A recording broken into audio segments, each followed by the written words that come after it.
ഭയജനകമായി നമ്മൾ ലോകരാജ്യങ്ങൾ മുഴുവനൊക്കെ കേട്ടും അല്ലെങ്കിൽ ഭയപ്പെടുന്ന ഒന്നാണ് യുദ്ധം എന്ന് പറയുന്നത്, അല്ലേ?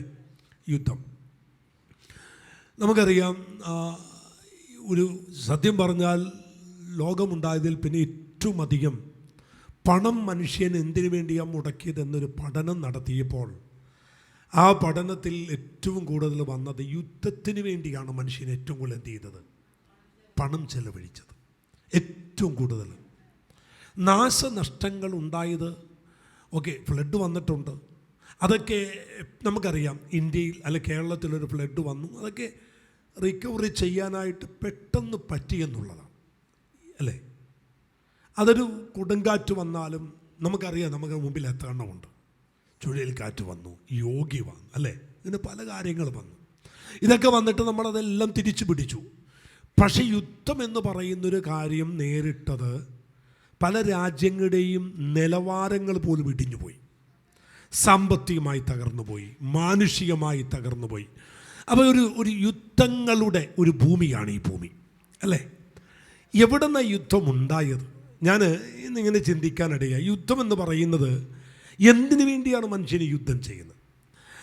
അവർക്ക് അവരുടെ സ്വാർത്ഥമായ താല്പര്യങ്ങൾക്ക് വേണ്ടി എന്തെല്ലാം അവർക്ക് വേണമെന്ന് തോന്നുന്നുവോ അവിടെ യുദ്ധം ചെയ്യാറുണ്ട്.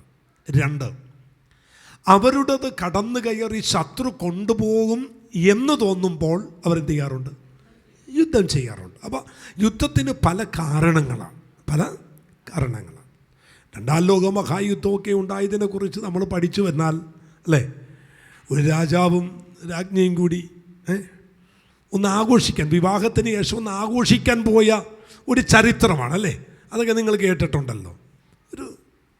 അതിൻ്റെ പിന്നിലുണ്ടായ പ്രശ്നങ്ങളും രാജ്യങ്ങളുമായിട്ടുണ്ടായ യുഗമൊക്കെയാണ് അത് പിന്നെ ഇത് യുദ്ധമായി പുറപ്പെട്ടത്. പക്ഷേ യുദ്ധമെന്ന് നമ്മൾ കേൾക്കുമ്പോൾ നമുക്കറിയാം അതിൽ 2 ഭാഗങ്ങളുണ്ട്. എന്നാൽ ഒരു ദൈവ പൈതൽ നമുക്ക് നമ്മുടെ തന്നെ ഇന്ത്യയിൽ തന്നെ എടുത്ത് നോക്കുമ്പോൾ എത്ര യുദ്ധങ്ങൾ നമ്മൾ കണ്ടു കഴിഞ്ഞു, അല്ലേ?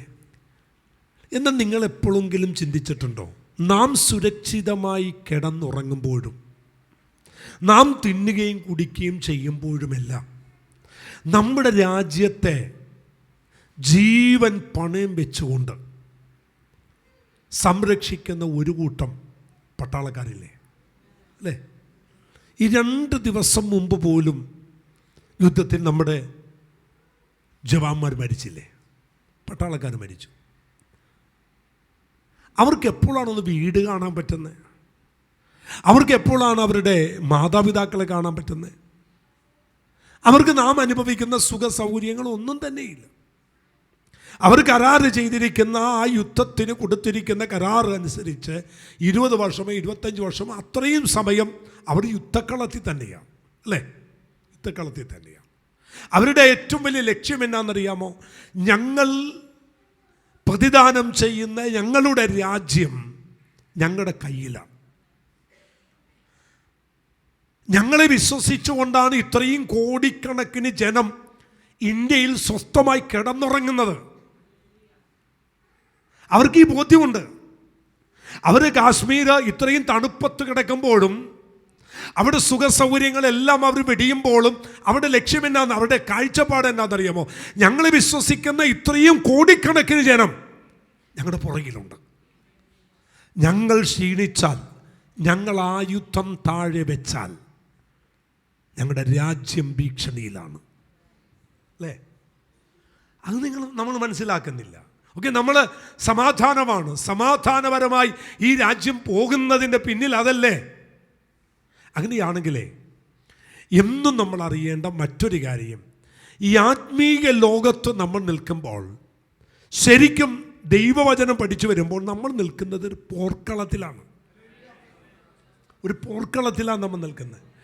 ആമേൻ. കർത്താവ് നമ്മളെ പഠിപ്പിച്ച ആ 1-2 കാര്യങ്ങൾ നിങ്ങളെ പഠിപ്പിച്ചിട്ട് ഞാൻ ആ മെസ്സേജിലേക്ക് വരാം. നിങ്ങൾ ലോകത്തിൻ്റെ വെളിച്ചമാണ്, അതിരുളാകരുത്.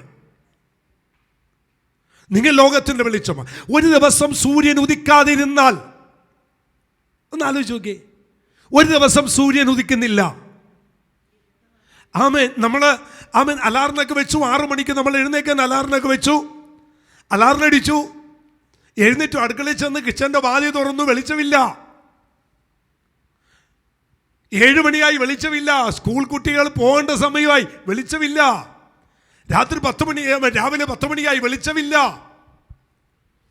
ഇത് നിങ്ങളുടെ ക്ലോക്കിന് വല്ലതും പറ്റിയതാണോ? നിങ്ങളുടെ മൊബൈലിൽ ടൈം നോക്കും, അടിയിരിക്കുന്ന എല്ലാ ക്ലോക്കൊന്നും ഇല്ലല്ലോ, ഒന്നും തെറ്റ് പറ്റിയിട്ടില്ല. ടൈം എല്ലാം കാട്ടാം, പക്ഷെ വെളിച്ചം വരുന്നില്ല.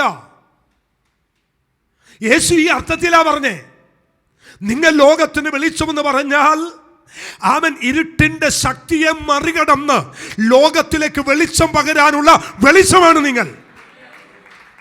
അത് അവൻ ഉദിക്കാതെ പോയാൽ ഉണ്ടാകുന്ന എത്രമാത്രം പ്രയാസങ്ങൾ ഉണ്ടാകുമോ, ഇതുപോലെയാണ് ഒരു ദൈവ പൈതൽ ശോഭിക്കാതിരുന്നാൽ, ഒരു ദൈവ പൈതൽ കത്തേണ്ടതുപോലെ കത്താതിരുന്നാൽ, ഒരു ദൈവ പൈതൽ എഴുന്നേൽക്കേണ്ട പോലെ എഴുന്നേൽക്കാതിരുന്നാൽ. അതുകൊണ്ടാണ് ദൈവത്തിന്റെ വചനം പറയുന്നത്, എഴുന്നേറ്റ് പ്രകാശിക്കുക, നിങ്ങളുടെ പ്രകാശം വന്നിരിക്കുന്നു. നിങ്ങൾ എഴുന്നേറ്റ് പ്രകാശിക്കണം. ദൈവമക്കളെ, നമ്മൾ നിൽക്കുന്നത് ഒരു പോർക്കളത്തിലാണ്, ഒരു യുദ്ധക്കളത്തിലാണ്. ആ യുദ്ധക്കളത്തിൽ ഞാനും നിങ്ങളും നിൽക്കുമ്പോൾ എനിക്കും നിങ്ങൾക്കും എതിരെ നിൽക്കുന്ന ഒരു ഭയങ്കര ശക്തിയുണ്ട് എന്നുള്ള തിരിച്ചറിവാണ് നമ്മളെ ബോധവാരാക്കുന്നത്, നമ്മളെ യുദ്ധം ചെയ്യാൻ പ്രാപ്തരാക്കുന്നത്. അല്ലേ? ഇസ്രയേലിൽ ഒരു കാര്യമുണ്ട്. 18 വയസ്സ് കഴിഞ്ഞാൽ നിർബന്ധമായും എല്ലാവരും എന്ത് ചെയ്യണം? ജോലിക്ക് പോകുക മാത്രമല്ല, അവരുടെ പട്ടാളത്തിൽ എന്ത് ചെയ്യണം? 18 വയസ്സ് കഴിഞ്ഞാൽ അവൻ മിലിറ്ററിയിൽ ചേർന്നിരിക്കണം. അതവൻ്റെ അവിടുത്തെ രാജ്യത്തിൻ്റെ നിയമമാണ്.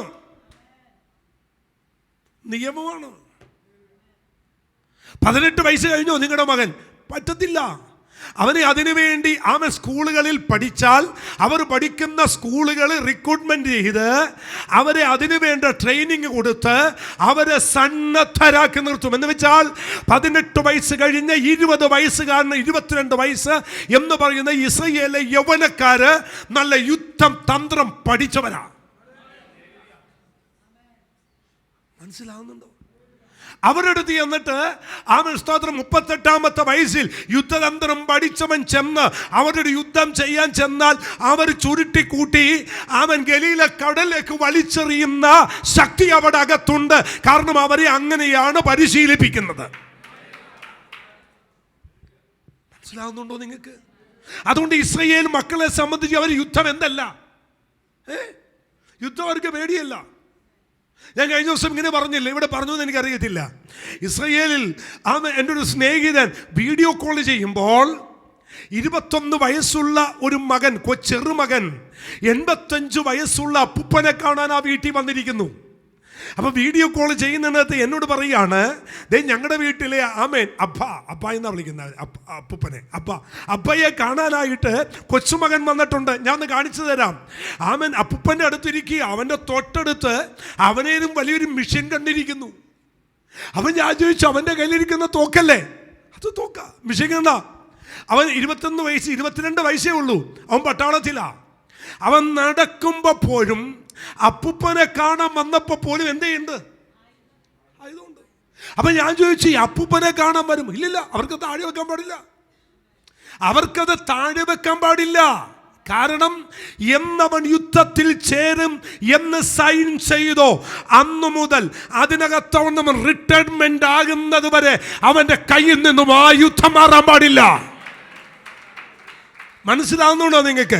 ഞാനും നിങ്ങളുമായി ദൈവമായി ഉടമ്പടി ചെയ്ത ആ നിമിഷം മുതൽ എനിക്കും നിങ്ങൾക്കുമെതിരെ ഒരു അയൽ ശക്തിയുണ്ട്, ഒരു എതിർ ശക്തിയുണ്ട്.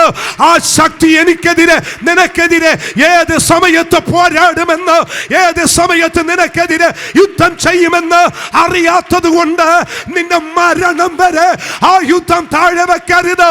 ഇന്ന് പകലിൽ രാത്രി എന്നെ കേട്ടുകൊണ്ടിരിക്കുന്ന ഏത് ദൈവ പൈതലോട് ആ ആത്മാവ് പറയുന്നു, നിന്റെ കയ്യിൽ ഇന്ന് രാത്രി ആ യുദ്ധം താഴെ വെക്കാതെ ആയുധം എടുത്ത് ഇന്ന് പ്രയോഗിക്കട്ടെ. അന്ധകാര വ്യാപാര ശക്തികൾ നിനക്ക്, നിന്റെ കുടുംബത്തിനോ, നിനക്ക് നിന്റെ തലമുറക്കോ എതിരെ നിൽക്കുന്ന പൈശാചിക മണ്ഡലങ്ങൾ ഇന്ന് രാത്രി ആമ കടപുഴകി നിലത്ത് വീഴുന്ന ഒരു രാത്രിയായി മാറട്ടെ. വെക്കരുത് താഴെ ആയുധം, ആയുധം താഴെ വെക്കരുത്. ആമേൻ, പ്രൈസ് ഗോഡ്. വലിയ ആത്മീക പോരാട്ടത്തിലാണ് ദൈവമക്കളെ ഞാനും നിങ്ങളും. ഒരു ആത്മീക പോരാട്ടത്തിന്റെ നടുവിൽ നിൽക്കുന്ന എനിക്കും നിങ്ങൾക്കും ആ യുദ്ധം താഴെ വെക്കാൻ തിരുവചനം പഠിപ്പിക്കുന്നില്ല. സ്തോത്രം. ഇന്ന് രാത്രി അതിനുവേണ്ടി സന്നദ്ധരാകുന്ന ഒരു പറ്റം ദൈവമക്കൾ ഡെലിവറൻസ് ചർച്ചിനകത്തുനിന്ന് ഇന്ന് രാത്രി എഴുന്നേൽക്കാൻ പോകുകയാണ്.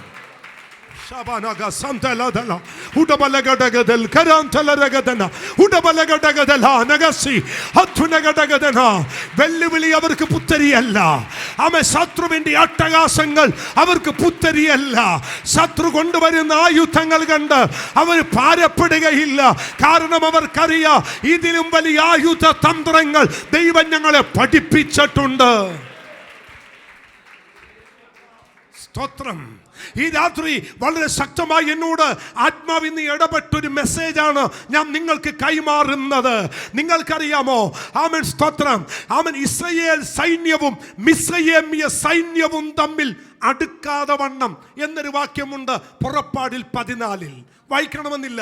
ഇസ്രായേൽ സൈന്യവും മിസ്രയീമ്യ സൈന്യവും തമ്മിൽ എന്ത് ചെയ്യാതെ, അടുക്കാതെ. മോനെ, ഇസ്രായേൽ സൈന്യം, മിസ്രയീമ്യ സൈന്യം, പണ്ടൊരിക്കൽ ഞാനിവിടെ ആവർത്തിച്ചതാ. മിസ്രയീമ്യ സൈന്യം എന്ന് പറയാൻ നമുക്കൊക്കും. കാരണം എന്താണെന്നറിയാമോ? മിസ്രയീമ്യർക്ക് സൈന്യം എന്ന് പറയാൻ സൈന്യ ബഹുത്വമുണ്ട്. സൈന്യത്തിന് അധിപനായ ഫറവോനുണ്ട്. അവർക്ക് രഥമുണ്ട്, കുതിരയുണ്ട്, ചേവകരുണ്ട്, യുദ്ധതന്ത്രങ്ങളുണ്ട്, യുദ്ധായുധങ്ങളുണ്ട്. എന്നാൽ അവൻ വെറും വടി കയ്യിൽ പിടിച്ച് അരക്കെട്ടി ചെരിപ്പിട്ട് പെസക കുഞ്ഞാടിനെ കഴിച്ച് ചെങ്കടൽ കടക്കുന്ന ഇവരെങ്ങനെയാ ഇസ്രായേൽ സൈന്യമാകുന്നത്? ഇവരെ സൈന്യമെന്ന് വിളിക്കാൻ ഒക്കത്തില്ല. കാരണം എന്താണെന്നറിയാമോ? വേണമെങ്കിൽ ജനബാഹുത്യം കൊണ്ട് വിളിക്കാൻ പറ്റും. പക്ഷേ ഇവർ മിസ്രയീമ്യ സൈന്യം പോലെ ഒരു സൈന്യമല്ല. ഞാൻ പറയുന്നത് മനസ്സിലാകുന്നുണ്ടോ? മിസ്രയീമ്യ സൈന്യം പോലെ ഒരു സൈന്യമല്ല. ആര്? ഇസ്രായേൽ സൈന്യം. എൻ്റെ തെറ്റാണെങ്കിൽ നിങ്ങൾ എന്നോട് ക്ഷമിക്കണം, തിരുത്തണം. മിസ്രയീമ്യ സൈന്യം എന്നൊക്കെ പറയണമെങ്കിൽ, ഇപ്പൊ ഞാൻ ചോദിക്കട്ടെ, ആമൻ, ഇന്ത്യൻ സൈന്യം എന്ന് പറയണമെങ്കിൽ അവർക്കൊരു ക്യാപ്റ്റൻ ഇല്ലേ? അല്ലേ? അവർക്ക് അതിനു വേണ്ടതായ യുദ്ധ സാമഗ്രികളില്ലേ? അവരെയല്ലേ നമ്മൾ എന്തെന്ന് വിളിക്കുന്നേ? സൈന്യം എന്ന് വിളിക്കുന്നേ. എടാ, അതുകൊണ്ടാണ് മിസ്രയീമ്യ സൈന്യം എന്ന് വിളിച്ചേ. ഇവരെ സൈന്യം എന്ന് വിളിക്കാൻ പറ്റുമോ? അവർക്ക് മുൻപിൽ നടക്കാൻ ആരാ ഉള്ള? മോശയാ. മോശയുടെ കയ്യിൽ എന്നാ ഉള്ളേ? ചുമ്മാ ഒരു വടി. അപ്പുറത്ത് മിസ്രയീമ്യ സൈന്യത്തെ നോക്കേ, അവർക്കൊരു നായകനുണ്ട്. അവന്റെ പേര് ഫറവോൻ എന്നാണ്. അവന്റെ കയ്യിൽ ഒരു വാളുണ്ട്. അവന് സഞ്ചരിക്കാൻ ഒരു വാഹനമുണ്ട്. അത് കുതിരയാണ്, അത് രഥമാണ്. പക്ഷെ ദൈവത്തിന്റെ കണ്ണിൽ ഇത് രണ്ടും സൈന്യമാണ്. ഇവിടെയാണ് ഇന്ന് രാത്രി എൻ്റെ അകത്തളത്തിൽ ഭയങ്കര സന്തോഷം തന്നത്. കുഞ്ഞുങ്ങൾ ഇട്ടു രാത്രി മുഴുവനും ഇസ്രായേലിയ സൈന്യവും മിസ്രയീമ്യ സൈന്യവും അല്ലേ? അപ്പോ എന്തുകൊണ്ട് ദൈവം അവരെയും ഈ സൈന്യമാക്കി കണ്ടു?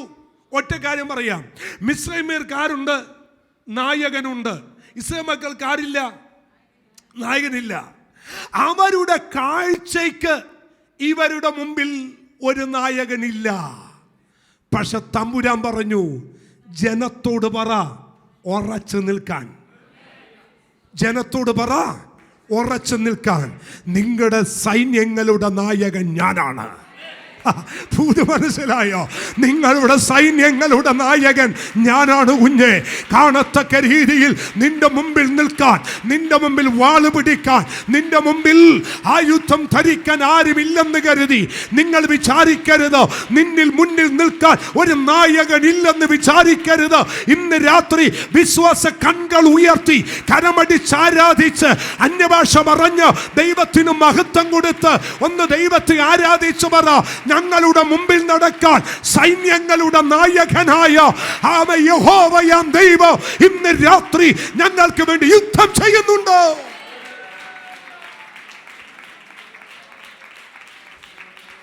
നഗ്നനേത്രങ്ങൾ കൊണ്ട് കാണാൻ കഴിയാത്ത ഒരു നായകൻ നിനക്ക് മുന്നിലുണ്ടെന്ന് വിശ്വസിച്ച് സഭ ഇളകത്തക്കവണ്ണം ഒരു ഹല്ലേലൂയ പറയാൻ പറ്റുമോ?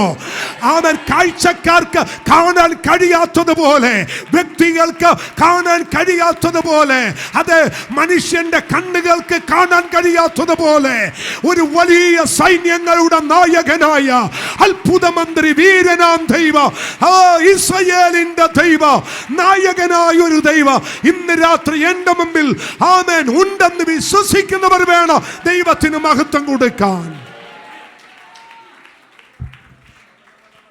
ശബനഘടകൽ ഖരാതല ഹുഡബലഘടകജഗൽ ഖടം ഥലാരഗസി ഹതുനഘടകജഗൽ ഖരാതലാന. ഞാൻ ഈ ദൂത് പറഞ്ഞുകൊണ്ടിരിക്കുമ്പോൾ എൻ്റെ ഉള്ളത്തിൽ വരുന്നൊരു മെസ്സേജ് ഞാൻ പറയാം. ഈ സൻഹരീബ് എന്ന് പറയുന്ന അസൂരിൻ്റെ ഒരു രാജാവുണ്ട്. സൻഹരീബ് രാജാക്കന്മാരുടെ പുസ്തകത്തിലെ ഒരു വാക്യമാണ്. കയറി വന്നതുകൊണ്ട് തൊട്ടതാ, എൻ്റെ വിഷയമല്ല. കയറി സൻഹരീബ് എന്ന് പറയുന്ന അസൂർ രാജാവ് ഹിസ്കിയാവ് രാജ്യം ഇസ്രായേൽ ഭരിക്കുമ്പോൾ വന്നിട്ട് പറഞ്ഞു, എനിക്ക് കപ്പം വേണമെന്ന് പറഞ്ഞു, എനിക്ക് നിങ്ങളുടെ കയ്യിൽ നിന്ന് പണം വേണമെന്ന് പറഞ്ഞു. അങ്ങനെ ഹിസ്കിയാവ് കൊടുക്കേണ്ടതൊക്കെ കൊടുത്തു. ഇവൻ ഇതൊന്നും കിട്ടിയിട്ട് പോരാ, സൻഹരീബിന് ഇതൊന്നും കിട്ടിയിട്ട് പോരാ. അവസാനം ഇവൻ ആലയത്തെ ദൃഷ്ട്യം വെച്ചു, യെരൂശലേം ദൈവാലയത്തെ ദൃഷ്ടി വെച്ചു. യെരൂശലേം ദൈവാലയത്തിന് പ്രത്യേകത എന്നാ? ശലോമോൻ ഇത് മൊത്തം പണിതിരിക്കുന്നത് രത്നങ്ങളും വൈഡൂര്യങ്ങളും കൊണ്ടാണ് പണിതിരിക്കുന്നത്. ഇവൻ ഇസ്രായേൽ ആലയത്തിൻ്റെ മേൽ സൻഹരീബ് അവൻ ലക്ഷ്യം വെച്ചപ്പോ ഇവന് മനസ്സിലായി, ഇവന്റെ കയ്യിൽ, രാജാവിൻ്റെ കയ്യിൽ എനിക്ക് തരേണ്ട നന്മകൾ മുഴുവൻ തീർന്നു പോയാലും ആലയത്തിലിരിപ്പുണ്ടല്ലോ. സഹോദരൻ പറയാൻ പറ്റുമോ? ആലയത്തിലിരിപ്പുണ്ടല്ലോ. രണ്ട് ഇതുപോലെ ആലയത്തിൻ്റെ പ്രധാന കവാടത്തിങ്കൽ 2 കവാടത്തിൻ്റെ ഒരു കവാടത്തിൽ മാതളമണിയും മറ്റൊരു വാതിക്കൽ എന്താണ് മുന്തിരിക്കൊലയും ഇങ്ങനെ വെട്ടിവെച്ചിട്ടുണ്ട്. ഇത് മുഴുവൻ പതിപ്പിച്ചിരിക്കുന്നത് സ്വർണത്തിലാണ്. അങ്ങനെ തന്നെ സ്വർണം കൊണ്ടുവന്ന് കൊത്തിവെച്ചിരിക്കുക. അങ്ങനെയാണെങ്കിൽ അതിൽ അവൻ്റെ ശ്രദ്ധ പതിച്ചു. എന്താ ചെയ്തെന്നറിയാമോ? ഹിസ്കിയാവ് അതിനകത്തുനിന്ന് പറിച്ചു കൊണ്ടുപോയി ഇവന് കൊടുത്തു. ആർക്ക്? സൻഹരീബിന്, അസൂർ രാജാവിന്. എന്നിട്ടും അവന്റെ കൊതി അടങ്ങിയില്ല. അവസാനം മതിലിന്മേലോട്ട് കയറി നിന്നിട്ട് ഒരുത്തൻ ഇവരെ വെല്ലുവിളിക്കാൻ തുടങ്ങി. ഏത് ഭാഷയിൽ? അസൂർ ഭാഷയിൽ. അപ്പൊ ഇസ്രായേൽ മക്കളെ പ്രഭുക്കന്മാരെല്ലാം കൂടി പറഞ്ഞു, അയ്യോ, ഇങ്ങനെ നിങ്ങൾ അസൂർ ഭാഷയിലൊക്കെ ഞങ്ങൾ വെല്ലുവിളിച്ചാൽ ഞങ്ങൾക്കിത് മനസ്സിലാക്കാനുള്ള കഴിവൊന്നുമില്ല, ഞങ്ങളുടെ ഭാഷയിൽ അങ്ങ് വിളിക്കാൻ പറഞ്ഞു. അപ്പോഴാ മനസ്സിലാതെ ഇവന്മാരെല്ലാം കൂടി ഞങ്ങളെ വെല്ലുവിളിക്കുക. സ്വത്രം. ഈ സമയത്ത് ഹിസ്കിയാവ് എന്ത് എന്നറിയാമോ? ആസാഫിന്റെ കൊച്ചുമകനെ വിളിച്ചിട്ട് പറഞ്ഞു, നീ ചെന്ന് ഒന്ന് രമ്യപ്പെടാൻ പറ്റുമെങ്കിൽ ഈ ഒരു വിഷയം പിന്നീട് നമുക്ക് ചിന്തിക്കാം. കയറി വന്നുകൊണ്ട് നീ ചെന്നൊന്ന് രമ്യപ്പെടാൻ പറഞ്ഞു. ആസാഫിന്റെ കൊച്ചുമകൻ രമ്യപ്പെടാൻ വേണ്ടി ചെന്നപ്പോ അവനെ ഉമ്മാർ ഓടിച്ചു വിട്ടു. അവസാനം നിവർത്തിയില്ലാതെ വന്നപ്പോ ഹിസ്കിയാ രാജാവ് യെശയ്യാവിന്റെ അടുക്കലേക്ക് ഒരാളെ വിട്ടിട്ട് ചോദിച്ചു, എൻ്റെ പൊന്നു പ്രവാചകനെ, ഇവനെ കൊണ്ട് ഞങ്ങൾ മടുത്തിരിക്കുക, എന്താണ് ഇതിന് പ്രതിവിധി? ഒരൊറ്റ പ്രവചനം, ഹിസ്കിയാവേ പേടിക്കണ്ടടാ, സൈന്യങ്ങളുടെ നായകൻ എഴുന്നേക്കാൻ പോവുക. ഹല്ലേലൂയ. ഇതൊക്കെ വാക്യം ഞാൻ സലാം കേട്ടോ. സൈന്യത്തിന്റെ നായകൻ നിനക്ക് വേണ്ടി എഴുന്നേൽക്കും. അവൻ ഉയർത്തിയിരിക്കുന്ന കൊമ്പ് ഞാൻ താഴ്ത്തും. അവന്റെ കൊമ്പ് ഞാൻ താഴ്ത്തും. ആ കൊമ്പ് ഞാൻ പറിക്കും. ആ കൊമ്പ് ഞാൻ അടിച്ചു തകർക്കും. ഇന്ന് രാത്രിവേളയിൽ ദൈവസഭക്കെതിരെ ഉയർന്നു വരുന്ന സകല കൊമ്പുകളെയും ദൈവം ഇന്ന് രാത്രി തകർക്കും.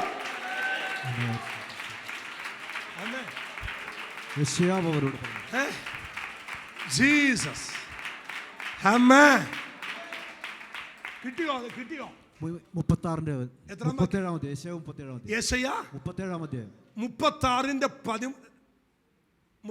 എത്രയാ? 13. വായിച്ചോ.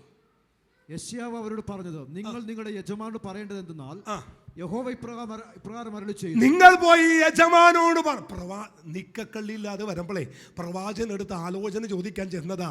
ഈ സൻഹരീബിനെ കൊണ്ട് മടുത്തു കഴിഞ്ഞപ്പോ ഉടനെ പ്രവാചകൻ ദൂത് പറഞ്ഞു. പൊന്നെ എന്നാ ദൂതാ, ഒന്ന് വായിച്ചേ. അശൂർ രാജാവിന്റെ ഭൃത്യന്മാർ എന്നെ നിന്ദിച്ചതായി, അശൂരിന്റെ ഭൃത്യന്മാർ എന്നെ നിന്ദിച്ചതായി നീ കേട്ടിരിക്കുന്ന വാക്ക് നിമിത്തം റെഫറൻസ് എന്ന് പറഞ്ഞേ.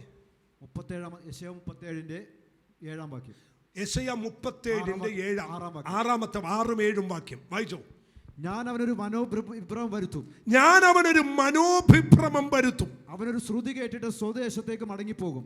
അവനൊരു ശ്രുതി കേട്ടിട്ട്, ചുമ്മാ പ്രവാചകൻ പറഞ്ഞേ, ഞാന് ഒന്ന് വായിച്ചു പോനെ. ശ്രുതി കേട്ടിട്ട് സ്വന്തം ദേശത്തേക്ക് മടങ്ങിപ്പോകും. അല്ല, ആദ്യം ഒന്ന് വായിച്ചേ. ഞാൻ അവന് ഒരു മനോവിഭ്രമം വരുത്തും. ഞാൻ അവൻ എന്ത് വരുത്തും? മനോവിഭ്രമം. ഓ, ഒരു അല്ലല്ലയോ പറ.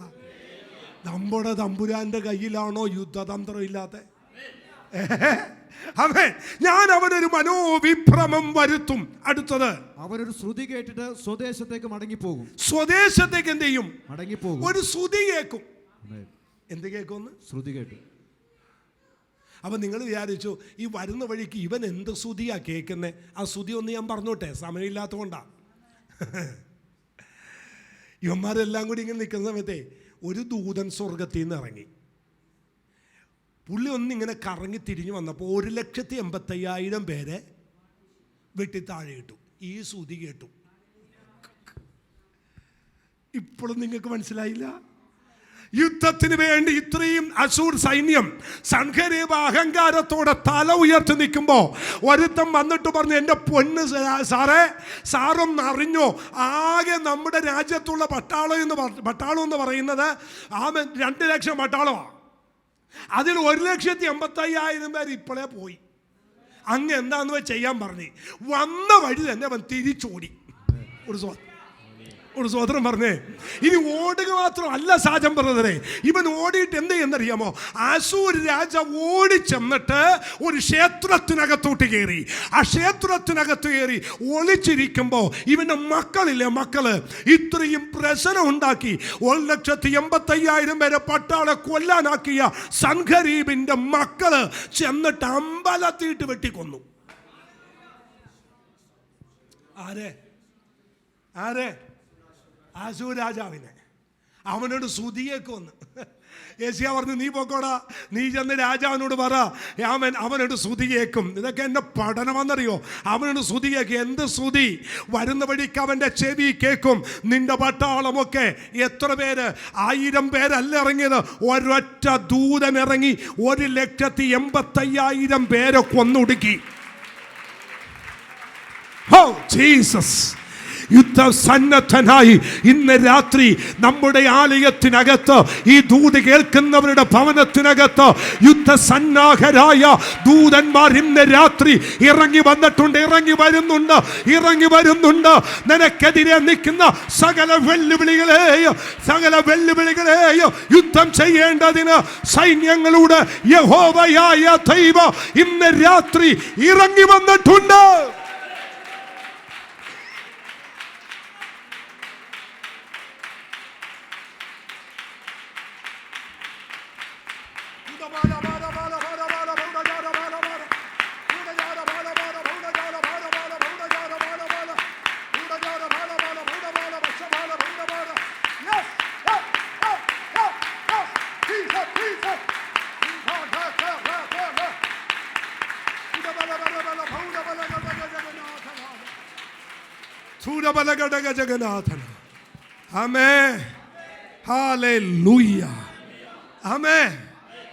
ഒരു ശ്രുതി കേട്ടു.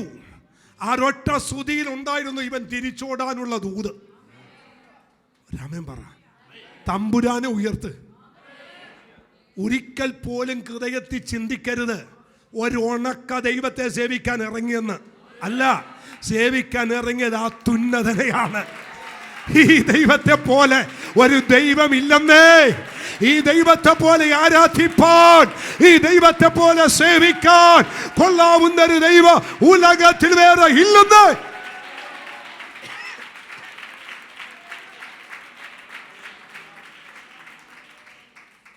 അന്ന് ഈ സ്തോത്രം, ഈ സൻഹരീബിൻ്റെ ഈ സമയത്ത് ഈ കാലഘട്ടത്തിൽ ആസാവിൻ്റെ കൊച്ചുമകനെ വിട്ട ചരിത്രം പറഞ്ഞില്ലേ?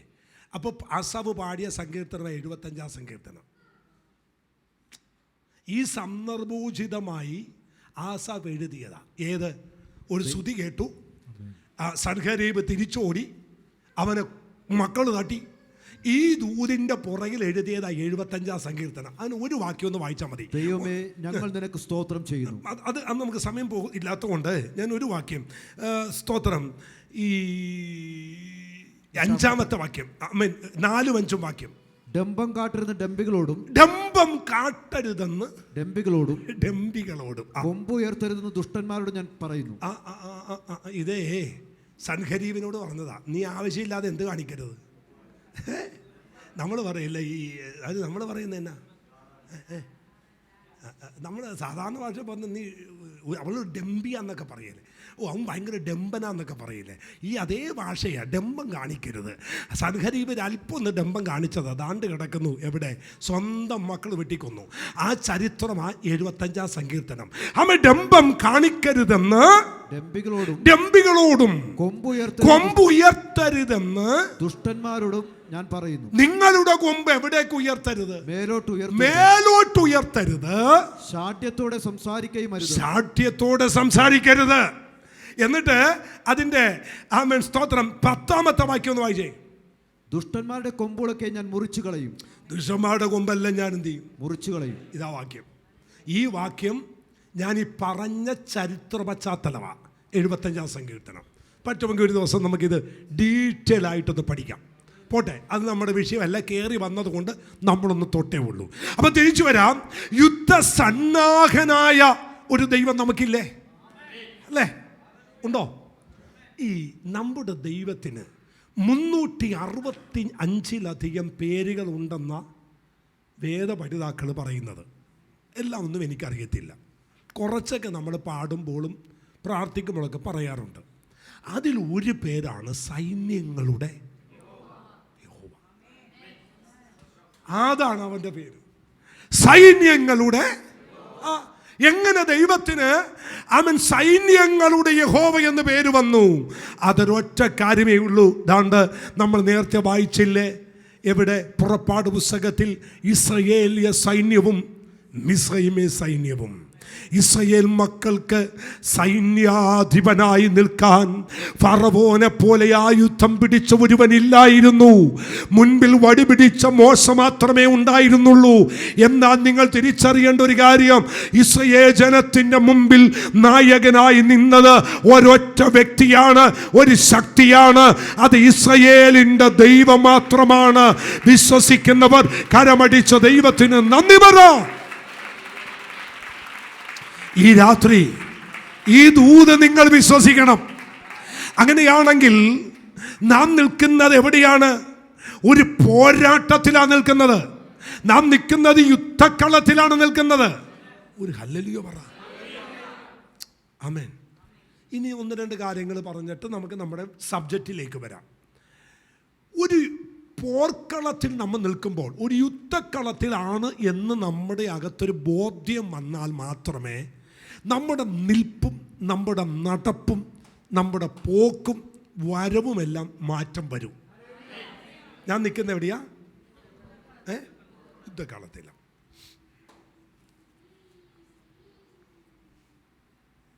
ഒരു യുദ്ധത്തിന് നിൽക്കുന്ന ഒരു പടയാളിയുടെ നിപ്പ് എങ്ങനെയാ? അവൻ്റെ വസ്ത്രധാരണം എങ്ങനെയാ? 2, അവൻ എല്ലാവരും കഴിക്കുന്ന പോലെ കഴിക്കാൻ പറ്റുമോ? അവന് എല്ലാവരും മുടിവെട്ടിയതുപോലെ മുടിവെട്ടാൻ പറ്റുമോ? അവന് എല്ലാവരും വസ്ത്രം ധരിക്കുന്ന പോലെ ധരിക്കാൻ പറ്റുമോ? ഇല്ല. ആ രാജ്യം അവരെ പട്ടാളത്തിലേക്ക് റിക്രൂട്ട് ചെയ്യുമ്പോൾ അതിനകത്ത് എഴുതി പറഞ്ഞിരിക്കുന്ന ചില കാര്യങ്ങളുണ്ട്. അതിനനുസരിച്ചല്ലേ? അല്ലേ? ആദ്യമേ തന്നെ ട്രെയിനിങ് ചെല്ലുമ്പോൾ അവൻ്റെ മുടിയെല്ലാം നേരെ അങ്ങ് വെട്ടുകയല്ലേ? എന്തിനാ? നമ്മൾ ഇതിലെ കൂടി നടക്കുമ്പോഴേ, ഈ കൊച്ചി കൂടി നടക്കുമ്പോൾ നേവിക്കാർ പിള്ളേർ നടക്കുന്നത് കണ്ടിട്ടുണ്ടോ? അവർ നേവിക്കാരായിട്ടില്ല, ട്രെയിനിങ്ങിന് വന്നവരാ.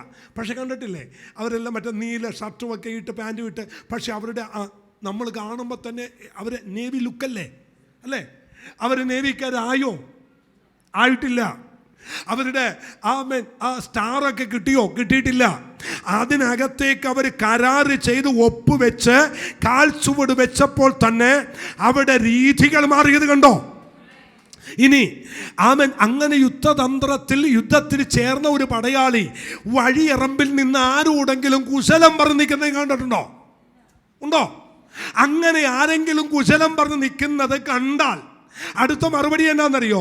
അടുത്ത യുദ്ധത്തിനകത്ത് ഏതെങ്കിലും ഒരു കാര്യം യുദ്ധതന്ത്രത്തിൽ ലീക്ക് ഔട്ടായാൽ ഇവനായിരിക്കും ആദ്യം അകത്ത് പോകുന്നത്. അതുകൊണ്ട് കരാറ് ചെയ്ത ഒരു പട്ടാളക്കാരനും അനാവശ്യമായ ഒരു വിഷയത്തിൽ അവൻ ഇടപെടത്തില്ല. ഇനി അടുത്തത് കേട്ടോ, അവൻ 10 ദിവസത്തെ വെക്കേഷന് വന്നാൽ അവൻ ആദ്യം ഇവിടെ വന്നിറങ്ങിയെന്ന് ഇവിടുത്തെ ലോക്കൽ പോലീസ് സ്റ്റേഷനിൽ അറിവ് കൊടുക്കും. അവൻ തിരിച്ചു പോണെന്ന് ലോക്കൽ പോലീസ് സ്റ്റേഷനിൽ ചെന്ന് അവൻ സൈൻ ചെയ്യും. 10 ദിവസത്തെ വെക്കേഷന് ശേഷം വീണ്ടും ഞാൻ ഇതാ പ്രവേശിക്കുന്നു. അവൻ്റെ ജീവിതം ക്രമപ്പെടും. അവൻ്റെ ജീവിതത്തിൽ ചില കാര്യങ്ങൾ അടുക്കും ചിട്ടയാകും. എല്ലാറ്റിനും എന്തിനാ ഇവൻ ഇങ്ങനെ ട്രെയിൻ ചെയ്യുന്നത്? ഇങ്ങനെ ആക്കിയെങ്കിൽ മാത്രമേ ഒരു രാജ്യത്തുണ്ടാകുന്ന വെല്ലുവിളിയിൽ ഇവനെ അവർക്ക് ഉപയോഗിക്കാൻ കഴിയുകയുള്ളൂ. ഇനി ശ്രദ്ധിച്ചോ, എല്ലാ ദൈവമക്കളെയും ദൈവത്തിൻ്റെ യുദ്ധത്തിനകത്ത് ചേർക്കുമെന്ന് നിങ്ങൾ വിചാരിക്കരുത്. എല്ലാവരെയും, എല്ലാ പെന്തക്കോസ്തുകാരെയും ദൈവത്തിൻ്റെ യുദ്ധസന്നാഹത്തിനകത്ത് ചേർക്കുമെന്ന് നിങ്ങൾ വിചാരിച്ചെങ്കിൽ നിങ്ങൾക്കും എനിക്കും തെറ്റുപറ്റി. ഇവിടുത്തെ കമാൻഡോകൾ, ആർമി ഇത്രയും സെലക്ഷനായിട്ട് തിരഞ്ഞെടുക്കുന്നെങ്കിൽ ദൈവത്തിൻ്റെ രാജ്യത്ത് യുദ്ധം ചെയ്യാൻ നിൽക്കേണ്ടത് ഇതിനേക്കാൾ വിലയേറിയവരാണ്. മനസ്സിലാകുന്നെങ്കിൽ ഒരു ആമേൻ പറ ദൈവമക്കളെ. അതിനേക്കാൾ വിലയേറിയവരാണ്. പിശാച് ഏത് നേരത്തും നിനക്കെതിരെ ഇടർച്ച ചെയ്യുമ്പോൾ പരിശുദ്ധാത്മാവ് ഞാൻ പറയുന്നു, ഒരു ഗ്യാപ്പ് പോലും ഇല്ലാതെ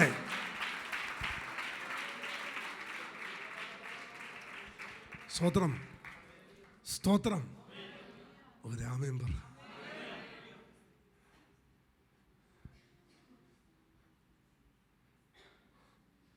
രാവിലെ നമ്മുടെ ഈ ലോക്കൽ പോലീസ് സ്റ്റേഷനിൽ ചെന്നാൽ, പരേഡ് ഗ്രൗണ്ടിൽ ചെന്നാൽ, ഫോർട്ട് കൊച്ചി പോലീസ് സ്റ്റേഷനിലെ പോലീസുകാർ 20 പോലീസുകാരും SIയും ആ സർക്കിൾ എല്ലാം കൂടി അവിടെ ഒന്ന് പരേഡ് നടത്തും. കണ്ടിട്ടുണ്ടോ നിങ്ങൾ?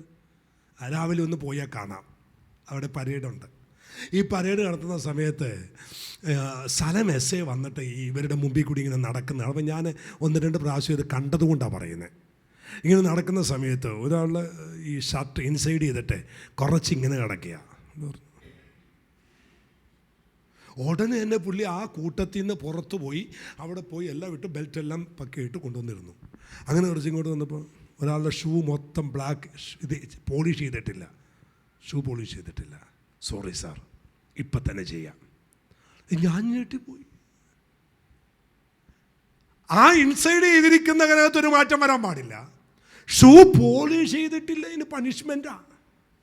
ഇനി ബെൽറ്റ് കെട്ടിയത് അവൻ ഇങ്ങനെ ലൂസായി കിടക്കുന്നു, പണിഷ്മെൻറ്റാണ്.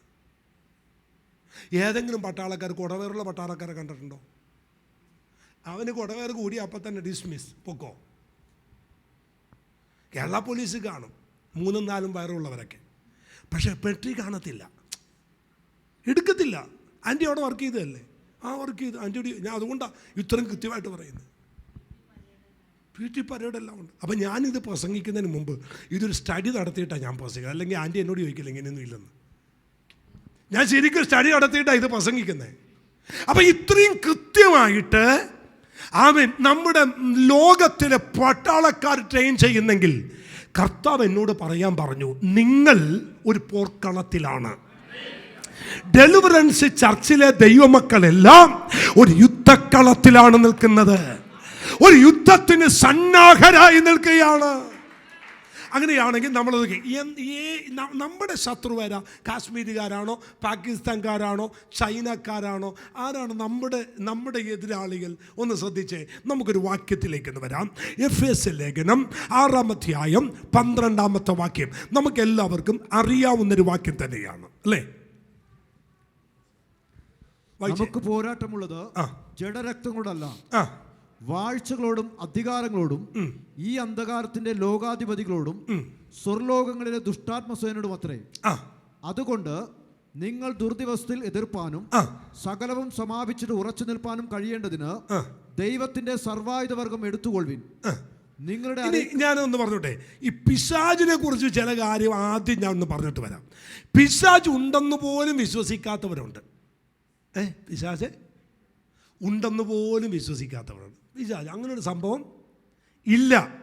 ഇനി പിശാചിനെ ഒത്തിരി അങ്ങ് ബൂസ്റ്റ് ചെയ്യുന്നവരുമുണ്ട്, ഒത്തിരി അങ്ങ് ഉയർത്തുന്നവരുമുണ്ട്. ഇതും അത്ര ശരിയല്ല. ദൈവത്തെക്കുറിച്ച് ഇച്ചിരി വാക്യം പറഞ്ഞിട്ട് പിശാചിനെ കുറിച്ച് ഒത്തിരി പറയുന്നവരെ എനിക്കറിയാം. അങ്ങനെ ചെയ്തു, ഇങ്ങനെ ചെയ്തു, അങ്ങനെ പോയി, ഇങ്ങനെ പോയി, അതുവഴി വന്നു, ഇതുവഴി വന്നു. പക്ഷെ ഞാൻ വിശ്വസിക്കുന്നു വെളിച്ചം വരുമ്പോൾ ഇരുട്ടെല്ലാം പോവും. അമേൻ. ഇതിന് വേറെ ഒന്നുമില്ല. എന്നാൽ പൗലോസ് ഇവിടെ പറഞ്ഞു വെക്കുന്നൊരു കാര്യം, നിങ്ങൾ ജ്ഞാനം നിൽക്കുന്നത് എവിടെയാണ്? ഒരു പോർക്കളത്തിലാണ് നിൽക്കുന്നത്. അവിടെ പറയുന്നു നമ്മുടെ പോരിൻ്റെ ആയുധം അല്ലേ. അതിൻ്റെ 12-ാമത്തെ വാക്യം എന്നിട്ട് മോനെ, 12-ാം വാക്യം, 11-ാം വാക്യം. പിശാചിന്റെ തന്ത്രങ്ങളോട് എതിർത്തു നിൽപ്പാൻ കഴിയേണ്ടതിന് ദൈവത്തിന്റെ സർവായുധ. അപ്പൊ പിശാചിന്റെ തന്ത്രങ്ങളോട് എന്ത് ചെയ്യണം? അപ്പൊ നമ്മൾ യുദ്ധം ചെയ്യുന്ന ആരോടാ? പിശാചിനോടാ യുദ്ധം ചെയ്യുന്നത്. Praise the Lord. പിശാചിനോടാ എന്ത് ചെയ്യുന്നത്? അങ്ങനെയാണെങ്കിൽ ഞാനൊരു ചോദ്യം ചോദിക്കുന്നു, പിശാചിനോട് നിങ്ങൾ യുദ്ധം ചെയ്യാൻ നിങ്ങൾ റെഡിയാണ്? റെഡിയല്ലേ? ആണോ ഇല്ലയോ? ആണെങ്കിൽ ഉറക്കെ ഒരു അല്ലയോ പറ. അവന്റെ വലിപ്പവും ചെറുപ്പവും ശക്തിയും സ്വാധീനതയും അറിയാതെ നിങ്ങൾ എന്ത് യുദ്ധം ചെയ്യാൻ പോയി?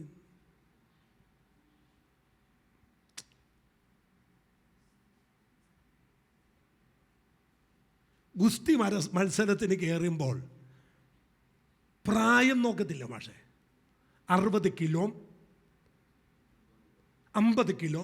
ഇപ്പം ഞാനും വിനിയും കൂടിയാണ് ഗുസ്തിക്ക് ഇറങ്ങുന്നതെങ്കിൽ എന്നേക്കാൾ അല്ലെങ്കിൽ വിനിയേക്കാൾ പ്രായം എനിക്കുണ്ടെങ്കിൽ അവരെന്നെ ഇറക്കുമോ? ഇറക്കത്തില്ല. അപ്പം ഈക്വലായിട്ട് എൻ്റെ പ്രായം, എൻ്റെ വെയിറ്റ്, ഇതെല്ലാം നോക്കും. അപ്പോൾ എനിക്ക് മനസ്സിലായി എൻ്റെ എതിരാളി എൻ്റെ അത്രയും വെയിറ്റുള്ള ഒരാളാ, എൻ്റെ അത്രയും പൊക്കമുള്ള ഒരാളാ, എനിക്ക് പിടിക്കാൻ പറ്റിയ ഒരാളാ. ഹലോ, നിങ്ങൾ എന്നെങ്കിലും നിങ്ങൾ എന്ന് പറഞ്ഞ് തുപ്പുന്ന ആളെ ആരാന്ന് വല്ലതും മനസ്സിലാക്കിയിട്ടാണോ യുദ്ധം ചെയ്യാൻ വന്നിരിക്കുന്നത്? ഇവിടെയാ പറ്റുന്നത്, ഇവിടെയാണ് വിഷയം. ഇവന്റെ തന്ത്രങ്ങൾ മനസ്സിലാക്കിയിട്ടാണോ നാം യുദ്ധം ചെയ്യുന്നത്? ഇവൻ ഏതൊക്കെ തന്ത്രങ്ങളുണ്ട്, ഏതെല്ലാം രീതിയിൽ ഇവൻ ഉപയോഗിക്കാൻ കഴിയും, ഏതൊക്കെ രീതിയിൽ അവൻ നമുക്കെതിരെ പോരാടും എന്നും മനസ്സിലാക്കിയാൽ അല്ലേ നമുക്കവനെ ആ രീതിയിൽ പോരാടാൻ പറ്റൂ. ഒരല്ലേ പറ.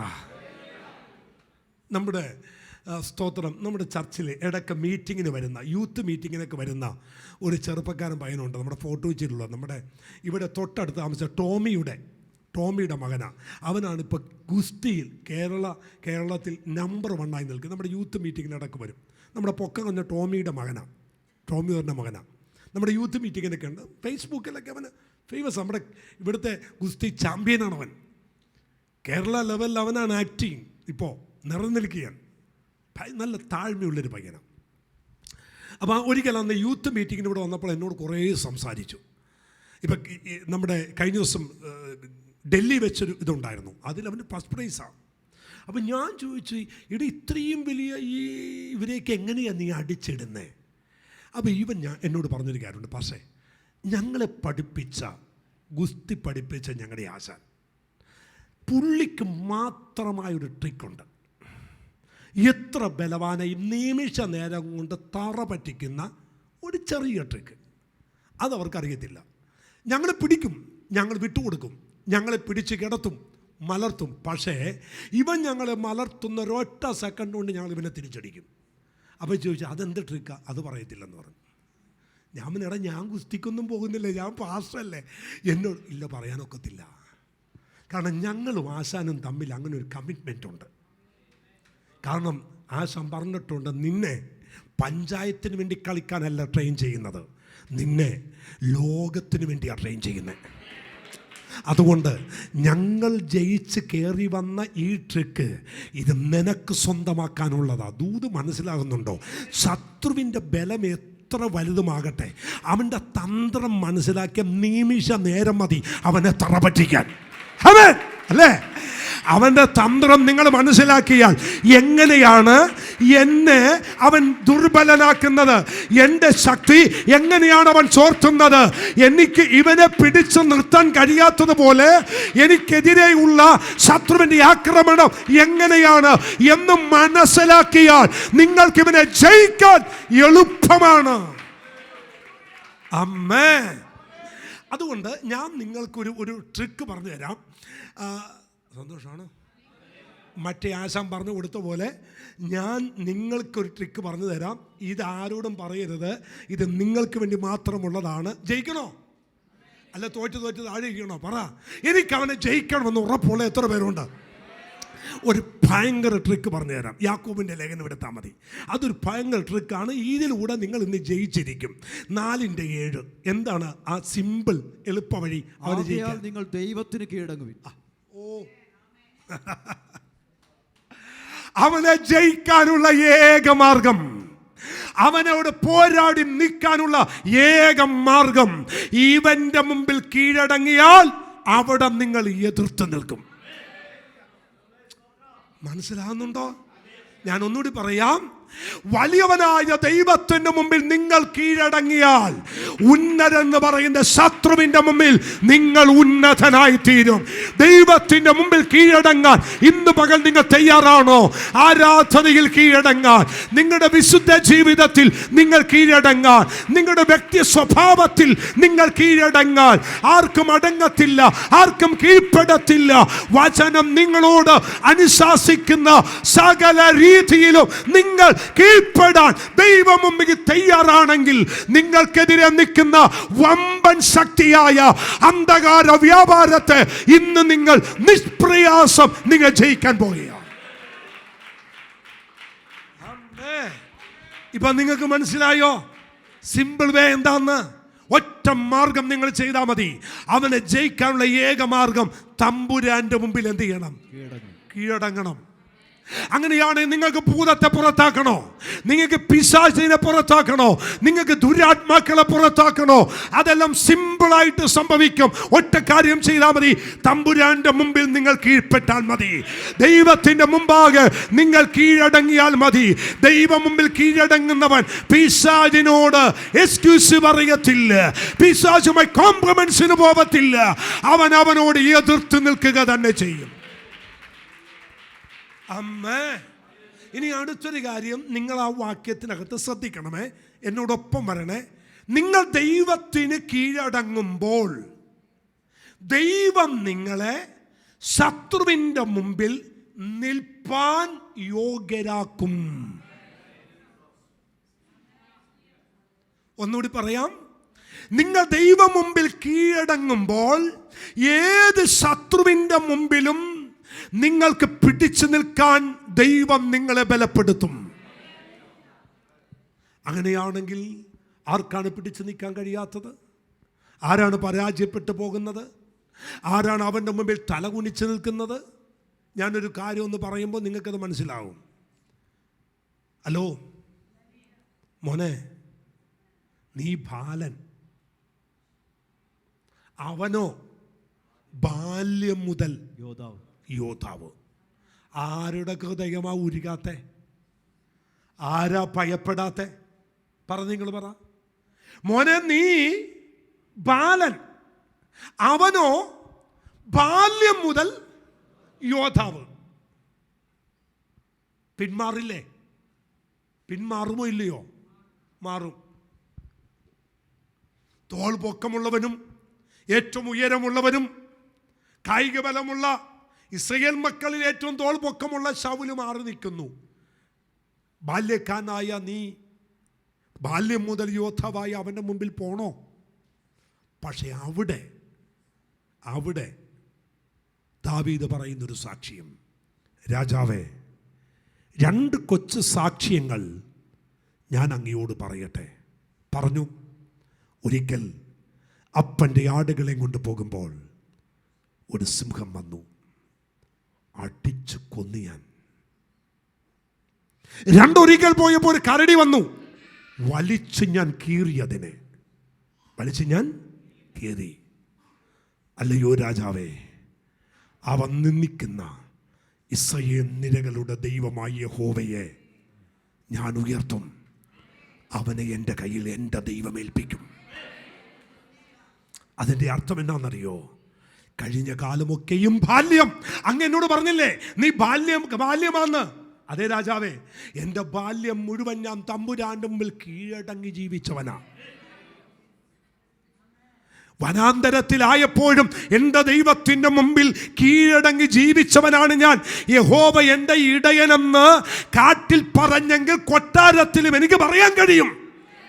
ആ ഉറപ്പെനിക്കുണ്ട്. ഞാൻ ആരെ ഭയപ്പെടും? അതുകൊണ്ട് രാജാവേ, ഞാൻ ദൈവത്തിന് കീഴ്പ്പെടുന്നവനാ. ഉടനെ ഒരക്ഷരം ശൗല് മിണ്ടിയില്ല. എൻ്റെ ഭാഷയാണേ. പുള്ളി ഇട്ടയച്ച കോട്ട് ഊരി കൊടുത്തിട്ട് പറഞ്ഞു, ഇതും കൊണ്ട് പൊക്കോന്ന് പറഞ്ഞു. രാജാവിൻ്റെ വാക്കല്ലേ. ഇട്ടിട്ട് നടക്കാൻ നോക്കി. 5.5 അടി പൊക്കമുള്ളവൻ 7.25 അടി പൊക്കമുള്ളവൻ്റെ കോട്ടിട്ടാൽ എങ്ങനെ ഉണ്ടാകും? 5 വയസ്സുകാരി അമ്മയുടെ സാരി ചുറ്റിയത് പോലെയാ. രാജാവേ, എനിക്കിത് ശീലമില്ല. ഊരി അങ്ങ് കൊടുത്തു. പോകുന്ന പോക്കിൽ തോട്ടിന്നിറങ്ങി 5 കല്ലും പിറക്കി. 5 കല്ല് പെറുക്കിയത് വിശ്വാസമില്ലാഞ്ഞിട്ടല്ല. ചരിത്ര പഠിതാക്കൾ പറയുന്നു, ഗോലിയാത്ത് എന്ന് പറയുന്നവന് 5 സഹോദരന്മാരാ. ഗോലിയാത്തിൻ്റെ അപ്പന് 5 മക്കളാണ്. അതിൽ മൂത്തവനാ ഗോലിയാത്ത്. ഗോലിയാത്തിനെ പോലെ അസുരന്മാരായ 4 പേര് കൂടിയുണ്ട്. ആത്മക്കണ്ണുകൊണ്ട് കണ്ടു. അവൻ്റെ കുടുംബത്തിൽ നിന്ന് ഒരുവൻ താഴെ വീണാൽ അടുത്തവൻ വന്നാൽ കവണയിൽ കല്ല് റെഡി. ഇത് മനസ്സിലായോ? ആത്മാവിൽ വെളിപ്പാട് കിട്ടിയവൻ ഇന്ന് മാത്രമല്ല യുദ്ധം ചെയ്യുന്നത്, നാളെയും യുദ്ധം ചെയ്യാൻ സന്നദ്ധനായി നിൽക്കുകയാണ്. വരും യുദ്ധങ്ങളെ അവൻ ഭീഷണിയോടെ പിന്മാറാനല്ല, പേടിച്ച് പിന്മാറാനല്ല, വരുന്നതിനെ ജയിക്കാൻ അവൻ തൻ്റെ ഇടത്തോടെയാണ് ദാവീദ് മുന്നേറുന്നത്.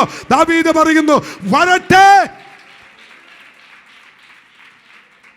അമ്മേ, തമ്പുരാന്റെ മുമ്പിൽ ദൈവമക്കളെ കീഴടങ്ങുന്നവനെ ദൈവം യുദ്ധവീരനാക്കി മാറ്റും. എല്ലാ നിലയിലും നാം ദൈവം മുമ്പിൽ ഒന്ന് കീഴടങ്ങി നോക്കിക്കേ. ഞാൻ പറയുന്നത് എല്ലാ രീതിയിലും, നമ്മുടെ സംസാരം, നമ്മുടെ ഇടപെടൽ, നമ്മുടെ ജീവിതം, നമ്മുടെ കൊടുക്കുവാങ്ങലുകൾ, എല്ലാ നിലയിലും നാം തമ്പുരാന്റെ മുമ്പിൽ കീഴടങ്ങാൻ തുടങ്ങുമ്പോൾ, സ്തോത്രം, ഒരല്ലല്ലോ എന്ന് പറഞ്ഞു. ഞാനൊരു നല്ല ചെടി വാങ്ങിച്ചു. നല്ല പൂക്കളൊക്കെ ഉള്ള ചെടിയാണ്. എന്നാലേ അത് മുറ്റത്ത് വെക്കണ്ടെന്ന് ഞാനും തീരുമാനിച്ചു. ഞാൻ കൊണ്ടുവന്ന് എൻ്റെ സ്റ്റെയർ കേഴ്സിൻ്റെ താഴെ കൊണ്ടുവന്ന് വെച്ചു. ആൻറ്റി, നല്ല പൂവല്ലേ, അവിടെ ഇരിക്കട്ടെന്ന് കരുതി മേടിച്ചുകൊണ്ട് വന്നപ്പോൾ ആ പൂക്കളൊക്കെ എന്ന രസമായിരുന്നറിയാമോ? എന്തിനാ വെറുതെ വെയിൽ കൊള്ളിച്ച് ആ പൂ ഉണക്കേണ്ടത് എന്ന് കരുതി അകത്തുകൊണ്ട് വന്ന് വെച്ചത്. പക്ഷെ 3-ാമത്തെ ദിവസം എഴുന്നേറ്റ് എന്ന് നോക്കിയപ്പോൾ പൂവുമില്ല, ഇലയുമില്ല, തണ്ടുമില്ല, എല്ലാം കൂടി തലയും കുത്തി കിടക്കുന്നു. അപ്പം സിന്ധു എന്നോട് പറഞ്ഞു, ഇതുകൊണ്ട് പുറത്ത് വെക്കുക. അപ്പം ഞാൻ ചോദിച്ചു, അതെന്തിനാ പുറത്ത് വെക്കുന്നത്? ആ സൂര്യപ്രകാശം കിട്ടിയാലേ ഇവൻ എഴുന്നേക്കത്തുള്ളൂ. സ്വതന്ത്രം പറഞ്ഞ് മനസ്സിലായോ? എന്ന് വെച്ചാലേ അല്പം ചൂടടിക്കുമായിരിക്കും, അല്പം പ്രതിസന്ധി നേരിടുമായിരിക്കും. പക്ഷെ തമ്പുരാൻ്റെ മുമ്പിലാണ് നിൽക്കുന്നതെങ്കിൽ നിന്റെ ദൈവം നിവരം നിർത്തും. ആമേൻ. തളരാൻ ദൈവം അനുവദിക്കത്തില്ലെന്നേ, ക്ഷീണിക്കാൻ ദൈവം അനുവദിക്കത്തില്ലെന്നേ. നീതി സൂര്യനായ കർത്താവിൻ്റെ പ്രകാശം നിന്റെ മേൽ അടിക്കുന്നിടത്തോളം നീ താഴ്ന്നു കിടക്കത്തില്ല, നീ വീണ് കിടക്കത്തില്ല. നിലം പരിച്ചാകാൻ എൻ്റെ ദൈവം അനുവദിക്കയില്ല. ആമേൻ. ഞാൻ ഇവിടെ അങ്ങ് നിർത്തിയ, പറ്റുമെങ്കിൽ ഇത് നമുക്ക് തുടരാം, എടുക്കാം അടുത്ത ദിവസങ്ങൾ. പക്ഷെ ഒരു കാര്യം, ഒരു യുദ്ധത്തിലാണ് നിൽക്കുന്നത്. ഒരു യുദ്ധത്തിന് വേണ്ടിയാ ദൈവം നമ്മെ സെലക്ട് ചെയ്തേ. ആ യുദ്ധത്തിൽ നിന്ന് നിങ്ങൾ പിന്മാറരുത്. ആമേൻ. മരണം വരെ യുദ്ധം ചെയ്യണം. Praise God. അപ്പോ അവനോട് യുദ്ധം ചെയ്യാൻ, പിശാചിനോട് യുദ്ധം ചെയ്യാൻ, എതിർത്ത് നിൽപ്പാൻ ഏറ്റവും എളുപ്പമാർഗം എന്നാ? ദൈവത്തിന് കീഴടങ്ങുക. ദൈവത്തിന് കീഴടങ്ങുക. കീഴടങ്ങുക. അപ്പം നിങ്ങൾ സാവധാനം ദൈവത്തിന് കീഴടങ്ങാൻ തുടങ്ങുമ്പോൾ നിങ്ങൾ ആരോട് എതിർത്ത് നിൽക്കാൻ തുടങ്ങും? നിങ്ങൾ ഒരു കാര്യം തീരുമാനിച്ചു, ഞാൻ എല്ലാ പരിപാടിയും മാറ്റിവെച്ചിട്ട് ഒരു 21 ദിവസം ഞാൻ തമ്പുരാൻ്റെ മുമ്പിൽ ഇരിക്കാൻ തീരുമാനിച്ചു. മാപ്പ് പറയേണ്ടവരോട് മാപ്പ് പറഞ്ഞു, ഏറ്റു പറയേണ്ടവർ ഏറ്റു പറഞ്ഞു. എല്ലാം കഴിഞ്ഞിട്ട് തമ്പുരാൻ്റെ മുമ്പിൽ വന്നിരുന്ന് 21 ദിവസം പ്രാർത്ഥിക്കാൻ തീരുമാനിച്ചു. 18ാമത്തെ ദിവസം പ്രാർത്ഥിച്ചുകൊണ്ടിരുന്ന സമയത്ത് ഒരു കുടുംബം കയറി വന്നിട്ട് പറഞ്ഞു, ബ്രദറെ പാസ്റ്റർ ഉണ്ടോ? ഇല്ല. പാസ്റ്ററോട് പോയി മീറ്റിങ്ങിന് പോയി. എന്താ ചേച്ചി? എൻ്റെ കൊച്ചിന് വേണ്ടി ഒന്ന് പ്രാർത്ഥിക്കാൻ വന്നതാ. ഞാൻ പ്രാർത്ഥിച്ചാൽ മതിയോ? അന്ന് ബ്രദർ പ്രാർത്ഥിക്കാൻ തുടങ്ങിയപ്പോഴേ ഭൂതം അളകാൻ തുടങ്ങി. അവൻ്റെ ജീവിതത്തിൽ ആദ്യമായിട്ട് കാണുക, അവൻ്റെ ആയുസ്സിൽ ആദ്യമായിട്ട് കാണുക. അപ്പോൾ അവന് തന്നെ ഒരു സംശയം. ഉടനെ പിശാചിനെ പുറത്താക്കി, അടുത്തനെ പുറത്താക്കി. അമ്മ പറഞ്ഞു, ബ്രദറെ എനിക്ക് വേണ്ടി ഒന്ന് പ്രാർത്ഥിക്കുക. എന്താണ്? എനിക്ക് ആസ്മായ. പ്രാർത്ഥിച്ചു, ആസ്മായും സൗഖ്യമായി. ഞാൻ മീറ്റിംഗ് കഴിഞ്ഞ് വന്നപ്പോൾ എന്നോട് ഈ 2 വാർത്തയും പറഞ്ഞു.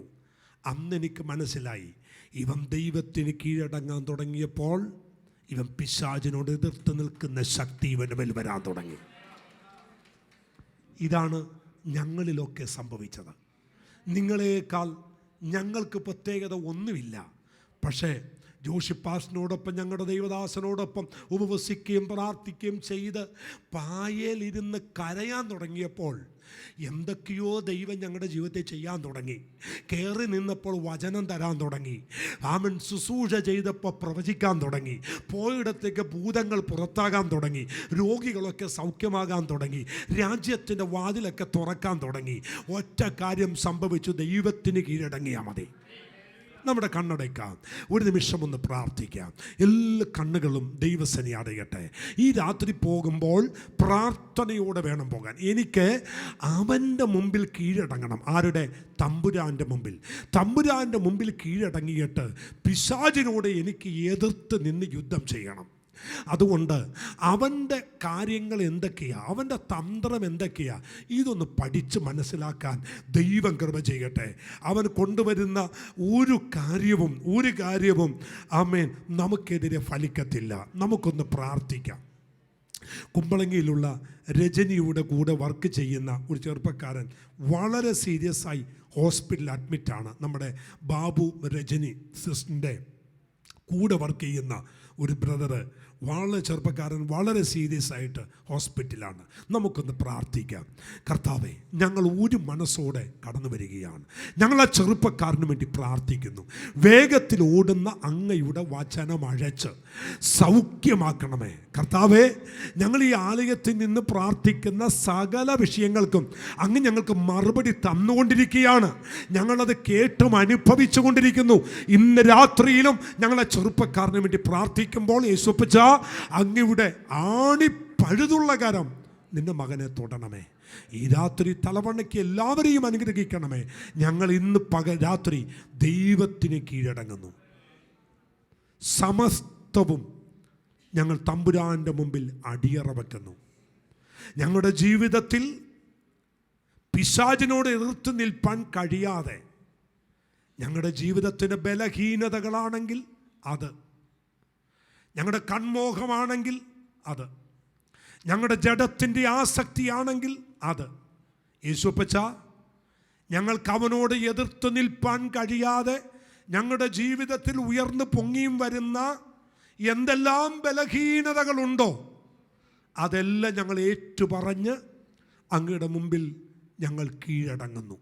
യെസ്, അങ്ങയുടെ മുമ്പിൽ ഞങ്ങൾ സറണ്ടറാകുന്നു. ഞങ്ങളെ തന്നെ അങ്ങയുടെ മുമ്പിൽ സമർപ്പിക്കുന്നു. ഇന്ന് രാത്രി മുതൽ അവനോട് എതിർത്ത് നിൽപ്പാൻ. എന്നാൽ അവൻ നിങ്ങളെ വിട്ട് ഓടിപ്പോകും. ആരും ഓടിക്കാതെ ദുഷ്ടൻ ഓടിപ്പോകും. അങ്ങയുടെ വചനമാണ്. അങ്ങയുടെ മുമ്പിൽ മുട്ടുമടക്കുമ്പോൾ ഇന്നവൻ ഓടിപ്പോകുന്ന രാത്രിയാണ്.